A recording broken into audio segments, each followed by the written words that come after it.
Continuamos entonces nuestra serie de las 5 solas de la Reforma Protestante, lo que originó aquel acontecimiento histórico en el siglo XVI y ese debate importantísimo que nos da a conocer un aspecto de la historicidad de nuestra fe, algunos fundamentos de nuestra fe.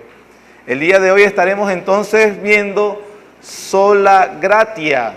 Esa es la frase en latín. Hemos estado estudiando latín también acá los domingos. Pero ¿qué significa? Simplemente solamente por gracia. Solamente por gracia. Hemos estado viendo desde el origen. Con el día de hoy estaremos viendo la segunda columna. El año pasado se comenzó, dijimos la base que era sola escritura. ¿Qué se referían o qué querían decir los reformadores cuando establecieron solamente a través de las escrituras? Estaban respondiendo a ese punto que decía Roma, la Iglesia Católica Romana, donde establecían que la verdad podría ser solamente interpretada por la Iglesia, la regla de vida y de fe era dicha o sostenida por el magisterio, solamente por los sacerdotes autorizados por la Iglesia Católica Romana, por la tradición. Y entonces, a través de esa autoridad y la tradición, los hombres solamente podían conocer la verdad. En respuesta a ese principio, los reformadores contestaron, no, solo escritura. La verdad de Dios, la revelación de Dios, la regla de vida para los hombres, lo que para los hombres es totalmente necesario conocer, se encuentra necesariamente en las escrituras, y que aparte de esta, todo debe ser evaluado a la luz de ella. Y, por supuesto, si alguna tradición, alguna regla, algún aspecto importante de la vida es conforme a las escrituras, por supuesto, el hombre no debe tener problema en asumir, obedecer o andar sobre esos principios. Sin embargo, cualquier aspecto de la vida, de la religión, de la verdadera piedad o de la fe, que no fuere conforme a las escrituras, debía ser entonces rechazado. Ese es el fundamento de sola escritura. Luego la semana pasada vimos, ese es el fundamento. Levantamos la primera columna. Aquella columna fue sola fide, ¿sí? Solamente por la fe. ¿Cuál era la pregunta que se quería responder con este enunciado de sola fide? ¿Cuál era aquella pregunta importantísima que los hombres deben responder? ¿Algunos se recuerdan?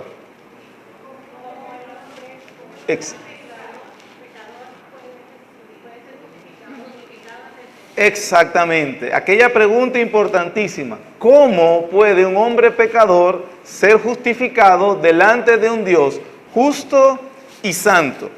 Nuevamente, los reformadores dieron una respuesta en contraste. Recuerden que en aquel momento el debate era con la Iglesia Católica Romana, en el sentido que ella ostentaba lo que era el cristianismo para ese momento, o asumía que solo ella podía decir lo que es el verdadero cristianismo. ¿Y cómo era la respuesta de la Iglesia Católica Romana? ¿Cómo era y cómo es? ¿Cómo continúa siendo? ¿Se recuerdan? Hablamos de que partían igual como obviamente lo enseñaban los reformadores, con la justicia de Cristo. La Iglesia Católica Romana enseña que la justificación se logra precisamente, sí es verdad, con la justicia de Cristo. El punto o la diferencia era cómo esa justicia de Cristo se comunicaba al pecador. ¿Cómo operaba esa justicia de Cristo en el pecador? ¿Sí? ¿Cuál fue la respuesta? ¿O cuál es? Sigue siendo la misma respuesta. ¿Cuál es la respuesta que ofrece la Iglesia Católica Romana a esta pregunta? Es de una manera sacramental. El medio instrumental con el que Dios comunica, dicen ellos, la justicia de Cristo al pecador es sacramental. Empezando, hay 7 sacramentos, ahorita lo vamos a ver porque tiene que ver con sola gracia, empezando con el sacramento del bautismo. Decíamos que el medio instrumental debe entenderse como cuando el escultor tiene una roca o tiene lo que tiene acá, y con el cincel va a darle forma a su escultura, esculpir. Yo soy el escultor y mi medio instrumental es el cincel. Con el cincel, yo le doy forma. Entonces, el medio instrumental, el cincel, por sí solo no sirve de nada, no hace nada. El escultor es quien tiene la capacidad de hacer lo que quiere hacer. Bueno, entonces, ¿cómo operaba la justicia de Cristo en el pecador? Roma decía, o insiste, sigo rectificándome, que el medio instrumental era sacramental y que se comenzaba con el sacramento del bautismo, donde se le influye a la persona, al niño, al bebé, ¿verdad? Porque se bautiza bebé, la justicia de Cristo. Entonces, con ese sacramento, a la persona, al bebé, tiene ahora la justicia de Cristo. De ahora en adelante, él coopera con la gracia de Dios para precisamente llegar a un estado de justo, donde Dios lo puede declarar justo. A lo largo de su vida hay otros sacramentos que hay que cumplir, inclusive si llegase a cometer el pecado mortal, donde sale del estado de gracia, todavía tiene unos sacramentos para poder recuperarlo, y si en el momento de su muerte aún el balance es negativo, Roma también instituyó la doctrina del purgatorio, donde sea el tiempo que tenga que ser, esta persona puede purgar sus pecados, purificar su alma, llegar al momento donde los purgue todos. Entonces allí Dios puede decir: justo delante de mí. Eso plantea un gran problema, porque si nosotros hablamos según la base de la doctrina de la Iglesia Católica Romana, que yo tengo que esperar que la justicia inherente en mi vida se manifieste de manera perfecta para ser declarado justo delante de Dios, entonces, ¿cuándo podrá hacer eso? Nunca en la eternidad, porque sabemos que somos pecadores. Ese es el gran problema con este principio. ¿Cuál fue la respuesta de los reformadores utilizando las Escrituras? Porque el punto es partir de las Escrituras. Que la manera como Dios comunica la justicia de Cristo al pecador, el medio instrumental, cómo se comunica la justicia de Cristo al pecador, es la fe solamente. Sola fe. Solamente por la fe. Y eso fue entonces la clase anterior. Hoy vimos sola escritura, esas columnas son sola fide, sola fe, sola gratia, sola gracia, solus Christus, solamente por Cristo, y el último, la coronilla, es soli Deo gloria, solamente a Dios la gloria. Hoy vamos a ver entonces, como dijimos, sola gracia. Esa fue la clase, como dijimos, la semana pasada. Terminamos con un punto acerca de la verdadera fe. Entonces la pregunta crucial es, si establecimos que es solamente por la fe, lo último que dijimos fue, ¿cómo sabemos que tenemos la verdadera fe? Es muy determinante. Si es a través de la fe que Dios me comunica la justicia de Cristo, ¿cómo sé yo que tengo la verdadera fe? Y dijimos, en aquel momento hubo problema con las diapositivas, pero aquí voy a hacer un repaso, y por eso nos va a ayudar. Característica de la verdadera fe. Históricamente se entiende que la verdadera fe tiene 3 elementos, mis queridos hermanos, 3 elementos. El primero, notitia. Se lo digo en latín porque si ustedes leen en algún momento se lo van a poner en latín y así usted está familiarizado. Pero así como lo ve, no es difícil de comprender. Notitia, ¿qué significa notitia? Noticia. Información. El Evangelio, la verdadera fe, está compuesta en primer lugar con este elemento. Hay una información que usted debe saber. Hay un contenido, hay unas cosas que usted debe conocer y entonces usted aceptar ese conocimiento. La verdadera fe entonces está compuesto por información precisa e importante, información particular. No es que, bueno, yo me conozco cómo se divide el Génesis, el Pentateuco, con 5 libros escritos por Moisés. Eso es importantísimo saberlo, pero usted necesita, para tener la verdadera fe, debe estar compuesta por una información específica. ¿Cuál es esa información? Que Cristo vivió por nosotros y murió en lugar de nosotros para que su justicia entonces fuese aplicada a nosotros por la fe. Que Cristo murió por nuestros pecados, como dice Pablo en 1 Corintios capítulo 15, versículos 3 y 4. Porque yo les he dado lo que asimismo recibí, que Cristo Jesús murió por nuestros pecados conforme a las Escrituras. Hay una información específica que se debe conocer. En segundo lugar, debe haber ascensus, o lo que llamaron los teólogos han llamado ascensus. ¿Qué es ascensus? Asentimiento, aceptación. Esa persona debe asentir a la información que se le ha dado. Una persona que realmente tiene la verdadera fe, no solamente tiene la información importantísima y clave, que es el Evangelio, el contenido del Evangelio, sino que también esta persona asiente positivamente a esa información, lo acepta, admite que la información que le están dando es verídica y verdadera. Los teólogos liberales, por ejemplo, los de la escuela alemana, ellos de alguna manera conocen la información que dicen los evangelios acerca de qué es el evangelio, conocen lo que dice la Biblia. Sin embargo, ellos no la aceptan. Una persona puede decir o conocer la información, por ejemplo, que va en el contenido del evangelio: Jesucristo murió y al tercer día resucitó. Eso es información, ¿sí?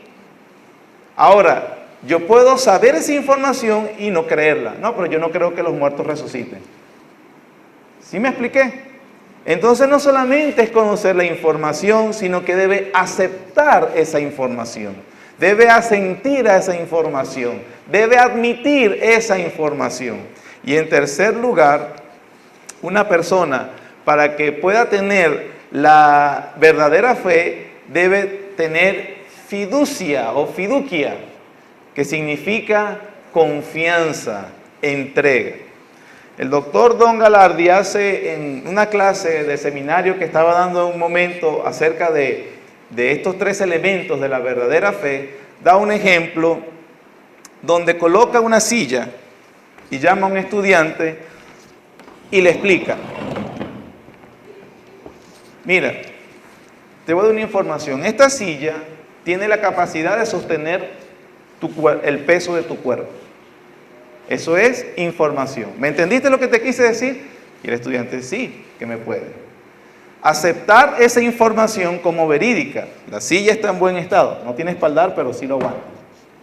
Él acepta la información. Entonces, el tercer elemento es fiducia, confianza o entrega.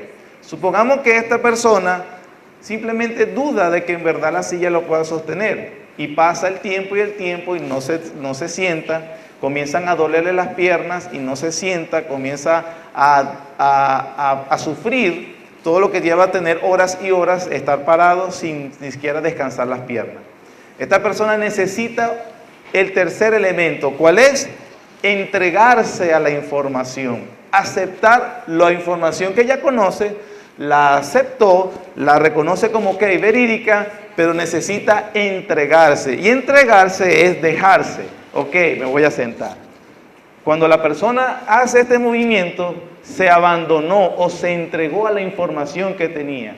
Me voy a sentar porque yo sé que esa silla me va a sostener. Si usted tuviera una silla que usted duda que lo sostiene, usted nunca se sienta. No sé, la pata está mala, está débil, estoy muy pesado, lo que sea. Usted duda, usted no se entrega a esa información. Pero cuando usted se entrega a la información que le dieron, entonces obviamente usted tuvo, por decirlo de una manera, verdadera fe. Un ejemplo bastante sencillo, elemental. pero que nos ayuda a entender los tres elementos de la fe. Debe haber entonces, ¿qué? Información correcta. Debe haber asentimiento a esa información, es verídica esa información, y debe haber confianza y entrega. La mayoría de las personas, y esto es muy triste decirlo, tienen noticia porque le pueden repetir a usted el contenido del Evangelio. Tienen aceptación y asentimiento porque, ok, sí, eso es lo que dice la Biblia y es verdad. Pero entonces sus vidas no son vidas entregadas a la información que dicen poseer. Entonces, ¿qué decimos de una persona así? No tiene la verdadera fe, no se ha entregado. Esa persona, para que haya verdadera fe, debe haber una entrega a la información del Evangelio. Déjeme darle otro ejemplo, pero ahora de manera negativa. Ustedes recordarán, ¿verdad? Occidente fue sacudido en el año 2002, si no me equivoco, cuando las Torres Gemelas fueron atacadas con 2 aviones terroristas por Al Qaeda. ¿Sí recuerdan? Estas personas, ¿verdad? Se nos explican que lo hicieron por fe. ¿Sí? Es la fe en su religión. Eso es lo que para ellos es una entrada al paraíso. Ellos tuvieron, exacto, pero vamos primero con la segunda. Ellos tuvieron un ascenso, ellos tuvieron una aceptación de lo que le prometían era verdad. Ellos aceptaron los postulados de su religión. Ellos tuvieron fiducia, se entregaron. ¿Y de qué manera? De manera más dramática que ninguno de nosotros probablemente haría un acto como ese. Entonces ellos tenían ascensos y tenían fiducia. Ellos tuvieron aceptación y se entregaron de todo corazón a esa fe. Pero el tercer elemento es ¿qué? Información. ¿Y cuál era la información que esa fe contiene? Era una información incorrecta. Por lo tanto, no es verdadera fe. No solamente eso es verdad en una religión como el Islam o el islamismo, sino, mis queridos hermanos, con el cristianismo moderno. A muchas personas se le dice, si aceptas tú a Cristo hoy, tú verás una mejora en tu vida económica. La gente acepta esa información. ¿Me gusta? Claro que sí. La gente se entrega a esa información, porque inclusive le dicen, pacta con Dios, trae dinero, o haz esto, o haz aquello, y las personas se entregan con total. A la persona se le dice, acepta a Cristo, y tú verás cómo tu salud se va a mejorar. Se entregan y aceptan esa información. Acepta a Cristo, ven a Jesucristo, y tú verás cómo tu matrimonio se va a arreglar. Y las personas aceptan y se entregan esa información. Pero hay un problema con esa información que acabo de dar. Esa información que es falsa. Por lo tanto, no es la verdadera fe. El evangelio verdadero no tiene nada que ver con ninguna de esas cosas, mis hermanos. La información me refiero. El contenido del evangelio, preciso, objetivo, claro, no tiene que ver con crianza de hijos, administración de dinero, vida sentimental. No, el evangelio no tiene nada que ver con eso. Entregarse, aceptar o tener esa información simplemente es ser engañado y no tener la verdadera fe. Debe haber una información correcta. Deben estar los 3 elementos siempre. Y lo he estado diciendo para que usted obviamente se evalúe a la luz de la verdadera información. La información del evangelio es las buenas noticias que Cristo murió en nuestro lugar. Que si nos arrepentimos de nuestros pecados y obviamente lo aceptamos como Señor de nuestras vidas, seremos salvos. ¿Seremos salvos de qué? De la ira de Dios. Esa es información correcta. Usted debe asentir esa información y usted se debe entregar a esa información. Si no están esos tres elementos, no tiene la verdadera fe. Ahora, como así en sola fide se procura responder a esa pregunta, ¿cómo es un hombre se puede ser justificado? Con este segundo bloque, sola gracia, se busca responder a otra pregunta importante también, que van muy relacionadas, están íntimamente relacionadas. ¿Cómo se obtiene la salvación? ¿Cómo se obtiene la gracia de la salvación? Nuevamente el contexto es el debate en el siglo XVI con la Iglesia Católica Romana. Y Roma tiene una forma de responder a las personas que siempre ha sido su fundamento teológico, cómo es que se obtiene la salvación y cómo es que esa gracia de Dios llega a su vida. Esto lo puede usted verificar en cualquier página oficial católica romana en internet, si usted quiere, o cualquier obviamente texto autorizado sobre ellos. Roma entonces dice que esta gracia de la salvación se obtiene de esta manera, hermanos, por los 7 sacramentos, muy ligado a lo que hablábamos de sola fide, solamente por la fe. ¿Cuáles son los 7 sacramentos? ¿Se lo sabe? No me diga que no se lo sabe. La mayoría de nosotros venimos de una tradición, un contexto, nuestros familiares nos levantaron a través de esta fe. Culturalmente somos católicos romanos, culturalmente. Bueno, obviamente hay 3 principales, son 7 los sacramentos que enseña Roma. Los primeros 3, ¿sí lo ven bien, hermanos? Perdonen si las letras son pequeñas. Bueno, de todas maneras me oye. Los primeros 3 son el bautismo, la confirmación y la comunión, lo que llaman la Eucaristía. El bautismo, cuando se nace y se influye en la justicia, ya lo hemos estado viendo. La confirmación, y toman como ejemplo aquel momento donde el Espíritu Santo vino al Señor Jesucristo en su bautizo y confirmó que Él andaba en el poder de Dios. Y el tercer sacramento es la Eucaristía, lo que se traduce mejor como comunión, que es comer la hostia, que solamente puede ser administrada por un sacerdote autorizado.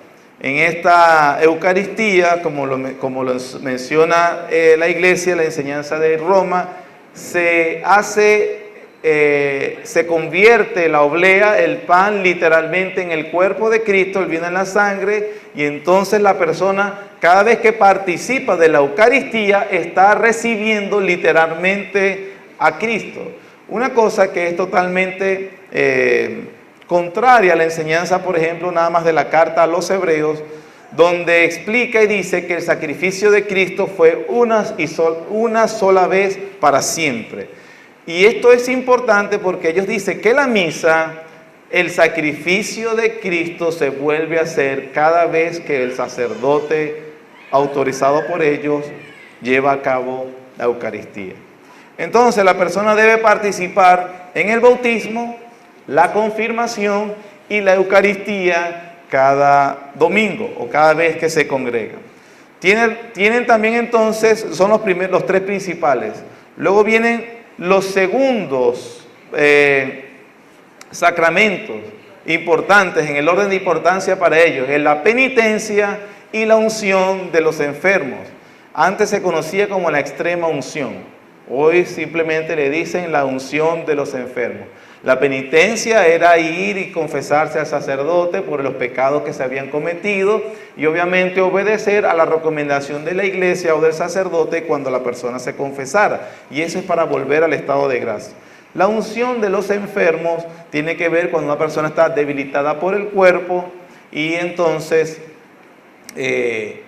debilitada por la enfermedad, quise decir, su cuerpo está debilitada por la enfermedad o por la vejez extrema y ya se está considerando que probablemente la persona no va a vivir más, se debe llamar al sacerdote para que le dé la unción de los enfermos. En la penitencia se dice que es para la alimentación del espíritu, es confesión de pecados. En la unción de los enfermos es alimentación del cuerpo. Y en los últimos van 5 sacramentos, y los últimos 2 son el orden sacerdotal y el matrimonio. El orden sacerdotal para aquellos a quien Dios ha llamado a servirle de manera célibe y oficiales en la iglesia, y el matrimonio para que son los sacramentos sociales, le dicen.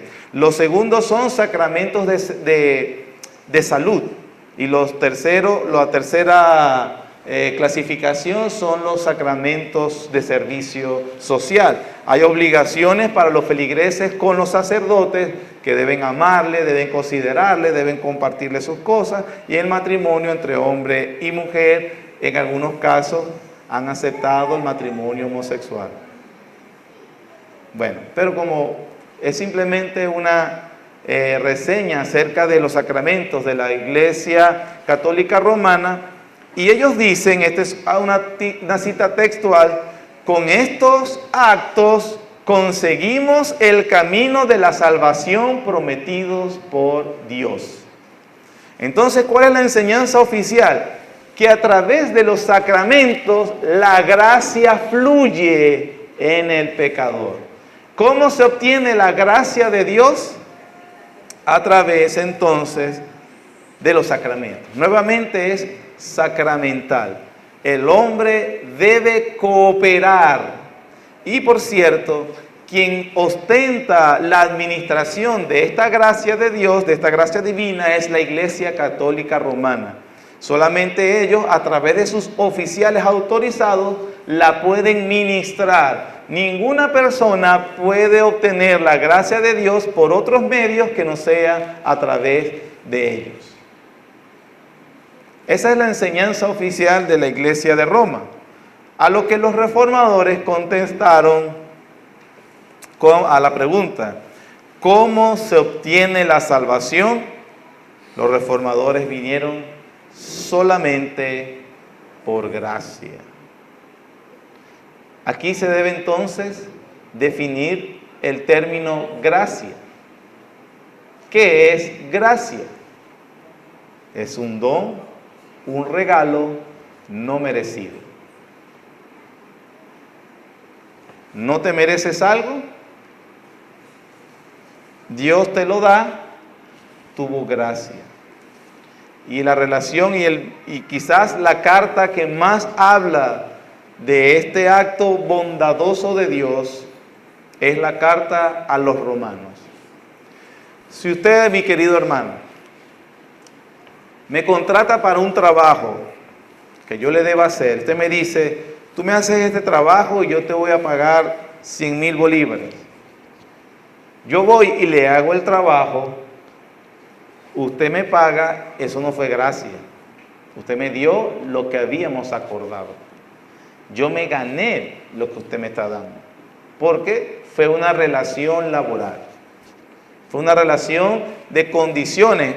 Si yo no hiciera el trabajo, usted obviamente no está obligado a darme nada. Al yo hacerle la tarea que dijimos, usted está obligado a darme lo que prometió darme por esa tarea. Eso no es gracia.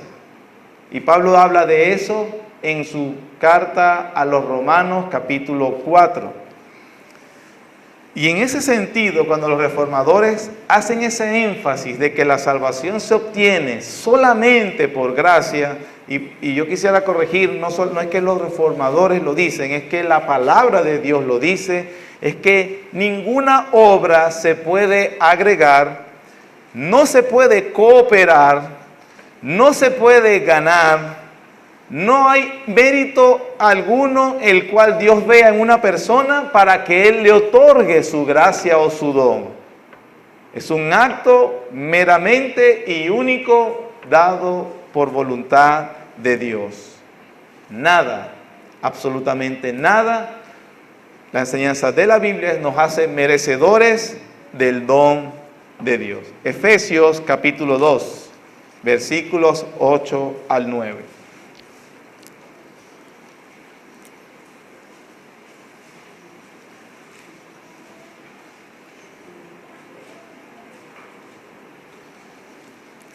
Dice la palabra del Señor, porque por gracia sois salvos por medio de la fe. Ya ese término, esa frase la explicamos la semana pasada, ¿sí? El medio instrumental. Por gracia sois salvos por medio de la fe. Y esto no de vosotros, pues es don de Dios. No por obras, para que nadie se gloríe. Es muy interesante hacer el análisis de ese versículo y podríamos elaborarlo, pero es muy importante nada más tener en cuenta cuando dice el versículo 8, por gracia sois salvos por medio de la fe, y esto, eso que dice esto, ¿a qué se refiere el esto? Es una manera de, para no repetir el último sustantivo en castellano. ¿Qué es el esto que no viene de nosotros? Muchos analistas dicen, bueno, el último sustantivo es fe. Entonces con esto dicen, cuando Pablo dice, y esto, es decir, ¿qué es esto? La fe no es de vosotros, es don de Dios. No por obras para que nadie se gloríe. Si lo vemos desde ese punto de vista, de ese análisis gramatical, entonces entendemos que inclusive la fe es un don que Dios da para que las personas sean salvos. A algunos no les gusta ese análisis, ¿verdad? Pero entonces no se refiere al análisis de la palabra, sino al concepto transmitido en el versículo o lo dicho anteriormente por Pablo. ¿Y qué fue lo que dijo? ¿Qué concepto transmitió Pablo antes de decir el esto? Bueno, el versículo 8 dice, porque por gracia sois salvos por medio de la fe. Y esto, si no decimos que el esto es la fe, sino que es el concepto se refiere a que por gracia somos salvos. Y eso de que somos salvos por gracia, no es de vosotros, es don de Dios. Así que por sea donde sea el camino que usted quiera agarrar, acerca de cómo es que se obtiene la salvación, las Escrituras son muy claras para decir por gracia, un don no merecido. La gracia entonces viene solamente a través de Cristo, sin la mediación de ningún hombre, sin la mediación de ninguna institución, solamente a través de Cristo. Cada hombre, decía Martín Lutero, que pone su fe en Jesucristo es sacerdote ante Dios. Ese término o ese título, decía Lutero, debe ser entendido a la luz del Antiguo Testamento. La mayoría de acá estuvo cuando vimos Levítico. ¿Se recuerdan qué era el propósito de Dios al establecer ese sacerdocio? Era prohibir al pueblo que ellos podían acercarse de manera informal, personal, unilateral a Dios. Estaba prohibido. Nadie podía ofrecer adoración a Dios ni venir a Dios sino a través de un mediador, y ese mediador era un sacerdote que debía cumplir unas características, ¿se acuerdan? Entre las tantas, tenía que ser de un linaje, ¿de cuál? De la familia de la tribu de Leví, y el sumo sacerdote de la familia de la tribu de Leví, que era por varios clanes, había un clan específico que solamente ellos podían ser sumo sacerdote. ¿Cuál era? Aarón. Entonces, esa mediación que hacían los sacerdotes, enseñado en el antiguo pacto, era para decirnos que no podemos acercarnos a Dios de manera personal. El Nuevo Testamento entonces dice, Cristo es el gran sumo sacerdote que media nuestra relación con Dios. No podemos venir a Dios sin Cristo, solamente a través de Cristo. Pero, en consecuencia, al nosotros estar en Cristo, la palabra de Dios enseña que nos convertimos entonces en sacerdotes de Dios. Es decir, por esa gracia tenemos entrada libre al trono de Dios.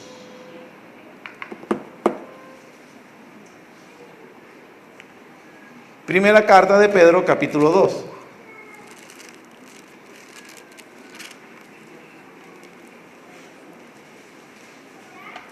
Mas vosotros sois, versículo 9 y 10. Mas vosotros sois linaje escogido, real sacerdocio. Ahí ven, Pedro hablándole a la iglesia que le está escribiendo. Vosotros sois real sacerdocio, nación santa, pueblo adquirido por Dios, para que anunciéis las virtudes de aquel que os llamó de las tinieblas a su luz admirable. Apocalipsis capítulo 1.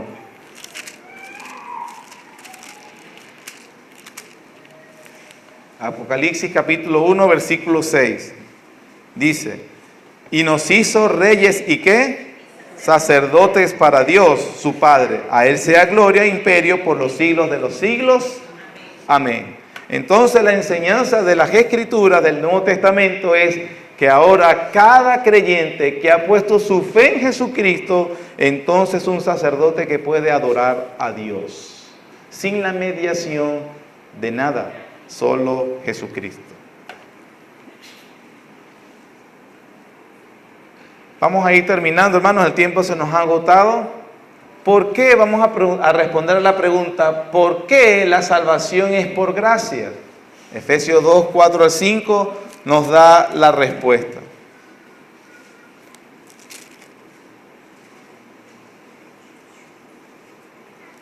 Dice nuestro versículo, pero Dios, versículo 4, que es rico en misericordia, por su gran amor con que nos amó, aún estando nosotros muertos. ¿Cómo estábamos nosotros según Pablo?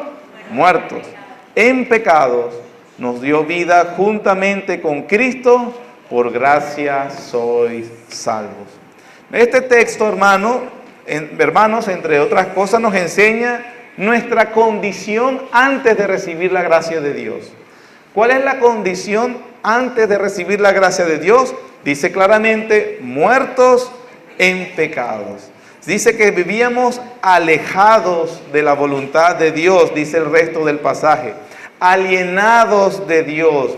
Dice en los versículos anteriores que en otro tiempo seguíamos la corriente del mundo, conforme al príncipe de la potestad del aire, el espíritu que ahora opera en los hijos de desobediencia. Nosotros vivimos en ese tiempo, en los deseos de la carne, haciendo la voluntad de la carne y de los pensamientos, y éramos por naturaleza hijos de ira, lo mismo que los demás. Entonces, no podía una persona en absoluto ser merecedor de la gracia de Dios, porque totalmente estaba muerta, perdida, alejada, incomunicada, imposible, incapaz de poder ganarse algo delante de Dios. ¿Qué dice el versículo en el capítulo 2, versículo 4? Que estando en esa condición tan deplorable, dice, pero, y ese pero, si quiere, escríbalo en su Biblia, bendito pero Dios, a pesar de nuestra condición tan terrible, lamentable, deplorable, sin esperanza y ser incapaces de ganarnos algo, a pesar de eso, dice Pablo, pero Dios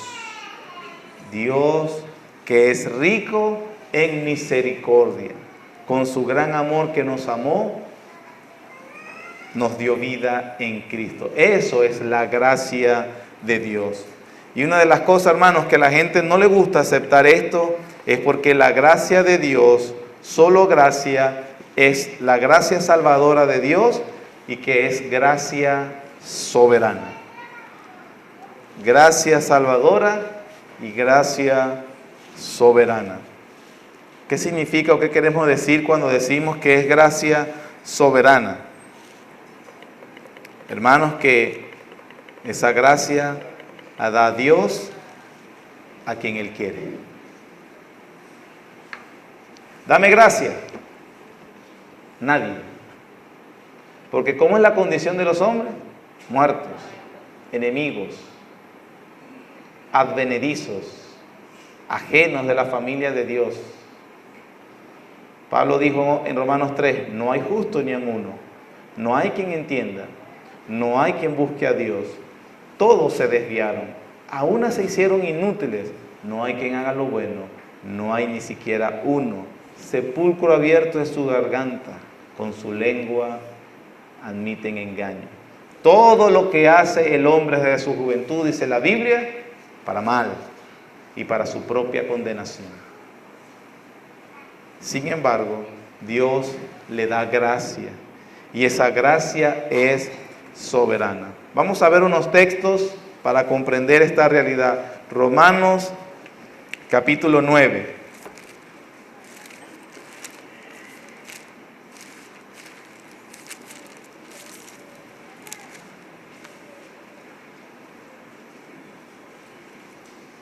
Romanos capítulo 9, versículos 9 al 13, dice: porque la palabra de la promesa es esta: por este tiempo vendré y Sara tendrá un hijo. No solo esto, sino también que cuando Rebeca concibió de uno, de Isaac nuestro padre, pues no habían aún nacido, ni habían hecho aún ni bien ni mal, para que el propósito de Dios, conforme a la elección, permaneciese, ¿qué, hermanos? No por las obras, sino por el que llama. Se le dijo: el mayor servirá al menor, como está escrito: a Jacob amé, mas a Esaú aborrecí. Cuando Dios le dio esa gracia de llamar a salvación a Jacob, dice Pablo, cuando estaban en el vientre de su mamá. Pablo aclara, no habían nacido, ninguno de los dos había hecho ni bien ni mal, los mellizos, Jacob y Esaú. Y dice Dios, los llamé para que los llamé en ese estado, para que conforme al propósito de Dios se cumpliese, no por las obras, sino por el que llama. Es decir, ni Jacob ni Esaú hicieron algo, o mejor dicho, Jacob no hizo o no pudo hacer nada que se ganara que Dios lo llamara.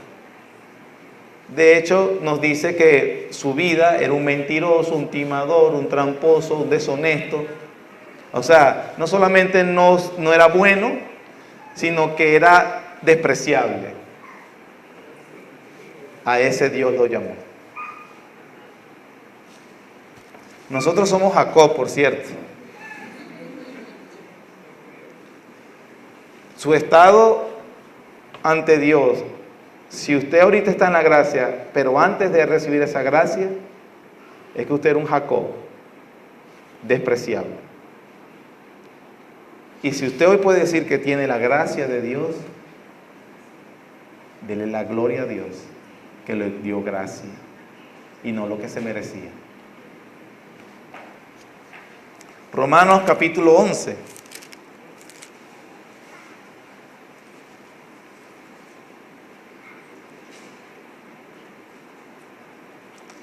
Capítulo 11, versículo 2 hasta el 6, dice: ¿no ha desechado Dios a su pueblo, al cual desde antes conoció? ¿O no sabéis qué dice de Elías la Escritura, cómo invoca a Dios contra Israel, diciendo: Señor, a tus profetas han dado muerte y tus altares han derribado, y solo yo he quedado, y procuran matarme? Pero, ¿qué le dice la divina respuesta? Me he reservado 7,000 hombres que no han doblado la rodilla delante de Baal. Versículo 5, la conclusión. Así también, aún en este tiempo, ha quedado un remanente. ¿Cómo qué, hermano? Escogido, ¿por qué? Por gracia. Versículo 6. Y si por gracia, ya no es por obras. De otra manera, la gracia ya no es gracia. Y si por obras, ya no es gracia. De otra manera, la obra ya no es obra. Nuevamente, un don de Dios inmerecido que los hombres no pueden hacer nada para ganarse. Absolutamente nada. Esta es una verdad solemne que le repugna al hombre natural. Usted dice, si yo enseño eso, mi familia evangélica me va a odiar. No estamos hablando de los no cristianos. Los mismos evangélicos odian a quienes enseñan esto, demostrando así que su cristianismo está bastante entredicho. Pero para consolación suya, hermano, le voy a mostrar cómo aborrecieron igual al Señor Jesucristo predicando esta doctrina. Sola gracia. Lucas capítulo 4. El Señor Jesucristo también la predicó. Y no crea, la respuesta que usted tiene hoy es la misma que obtuvo el Señor Jesús en persona. Lucas capítulo 4, versículo 23. Este es el Señor Jesús. Él les dijo: sin duda me diréis este refrán: médico, cúrate a ti mismo. De tantas cosas que hemos oído que se han hecho en Capernaum, haz también aquí en tu tierra. Y añadió: de cierto os digo que de un profeta es acepto en su propia tierra. Y en verdad os digo que muchas viudas habían en Israel en los días de Elías, cuando el cielo fue cerrado por 3 años y 6 meses, y hubo un gran hambre en toda la tierra. Pero que a ninguna de ellas fue enviado Elías, sino a una mujer viuda en Sarepta de Sidón. Gracias. Había muchas mujeres viudas en Israel y Dios, no lo voy a enviar Elías a ella, se lo voy a enviar a la mujer de Sarepta, por cierto, no israelita. Versículo 27. Y muchos leprosos habían en Israel en tiempo del profeta Eliseo, pero ninguno de ellos fue limpiado, sino Naamán el sirio. Al oír estas cosas, todos en la sinagoga, ¿qué, hermanos? Levantándose, le echaron fuera de la ciudad y le llevaron hasta la cumbre del monte sobre el cual estaba edificada la ciudad de ellos. ¿Para qué? ¿Qué provocó en el corazón del incrédulo la doctrina de sola gracia? Odio, hermanos. Pero el Señor Jesús la predicó. Y a pesar de que hay muchas viudas, no, solamente el que Dios designe.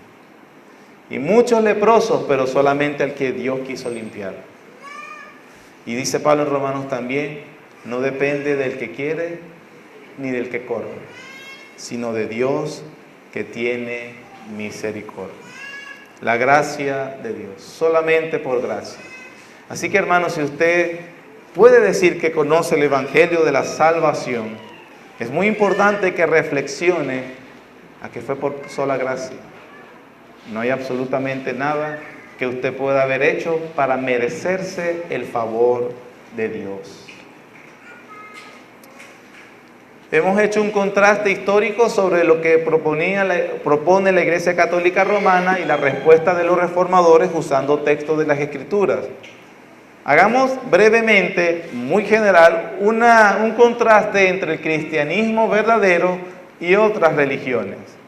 Por ejemplo, en el budismo, usted tiene que hacer 8 pasos para llegar a la meta.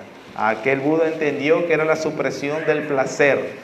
Y entonces entendió aquel iluminado que debía irse, y la raíz de todos los males en la tierra era precisamente que los hombres le daban mucho interés al placer. Y él dijo: hay que suprimirlo. Y entonces él, de una manera estoica, abandonó a su esposa y a su hijo y se fue a hacer la meditación hasta que llegó aquel momento, aquel estado de nirvana donde ya no sentía nada. Al final de cuentas es esfuerzo humano. Esfuérzate para que la gracia, para que consigas el favor de Dios, para que consigas ese estado ideal. Alguien le dijo por ahí, ustedes lo dijeron, yo no, esfuérzate y hazlo. Hinduismo, la ley del karma y de la reencarnación. Significa entonces que yo he reencarnado, este estado donde vivo ahorita, me voy a esforzar para que de alguna manera esa ley del karma, cuando yo muera, pueda reencarnar en un mejor estado. Y a través de esas reencarnaciones positivas, en algún momento me uniré a Brahma. ¿Y qué es Brahma? No es nada. No es nada, en serio, no es un Dios personal.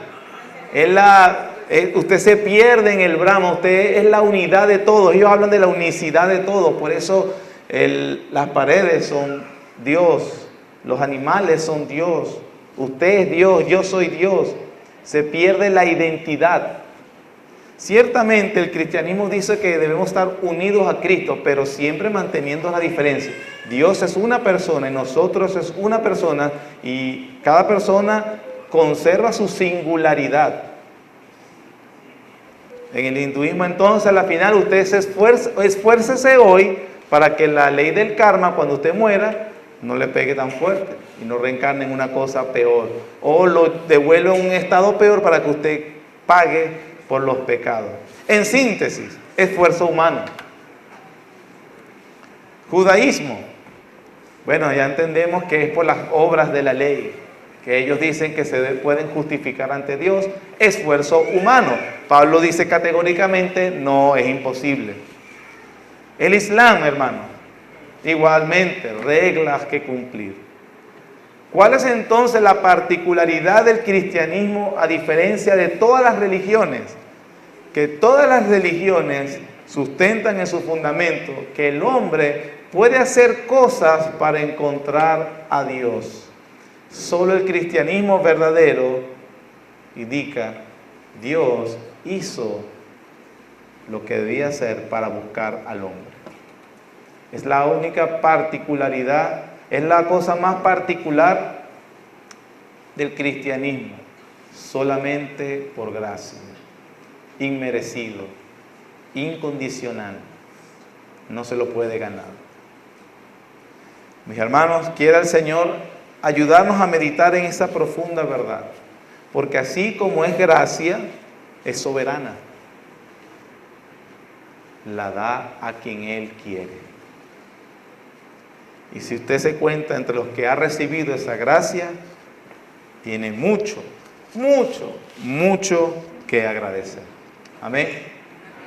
Señor, a ti venimos agradecidos por tu gracia, Padre. Señor Jehová, si mirares a los pecados, ¿quién podrá sostenerse? Pero en ti hay perdón para que seas reverenciado, Señor. Oh Dios mío, la bondad que hemos recibido es imposible haberla ganado. Es imposible, Señor, haber hecho algo para provocarte a hacerlo para nosotros. Sin embargo, aquí estamos, simplemente recibiendo tu amor y tu bondad en Cristo Jesús. A ti la gloria y la honra, Señor. Gracias. Permítenos, Señor, vivir completamente agradecidos de tu bondad en nosotros. En el nombre de Jesucristo, tu Hijo amado. Amén.